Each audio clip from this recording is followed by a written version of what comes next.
YouTube channel पे मैं daily जो है वो लाइव आऊँगी मंडे से लेके फ्राइडे तक। एक टाइम है पाकिस्तान का 7 से 8 और दूसरा टाइम है पाकिस्तान का 10 से 11 के इन बिटवीन यूट्यूब पे मैं आके लाइव क्लासेस लूँगी अपनी। अब ये 3 हरफी हमने बनाना है। ये क्या है? आ ओ, इसके साथ अगर मैं ऐड कर दूँगी बा तो ये क्या बन जाएगा? आ ओ ब ओब, आवाज़ है इसकी। अगर यहाँ पे वर्ड को चेंज कर दें और प लिख दें तो ये क्या बन जाएगा? आ ओ प ओब। इसी तरह अगर हम यहाँ पे हरूफ तहज्जी का वर्ड चेंज कर दें और यहाँ पे हम लिख दें ट तो ये क्या बन जाएगा? आ ओ ट ओट।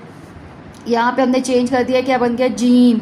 अब क्या बन जाएगा? आ ओ ज ओज। आगे देखिए, अगर हम इसका आवाज़ चेंज करने के लिए यहाँ पे र लगा दें तो ये क्या बन जाएगा? आ ओ और यहाँ पे हम बना रहे हैं सीन तो यहाँ पे इसकी आवाज़ क्या बन जाएगी? आ ओ स ओस। इसी तरह की डिटेल वीडियोस देखने के लिए आप मेरा यूट्यूब का चैनल जो है वो सब्सक्राइब करें। लिंक में मैंने जो यूट्यूब चैनल का लिंक डाला है। इस चैनल को सब्सक्राइब करें। यहाँ पे मैं डेली बेसिस पे लाइव आके क्लास लूँगी।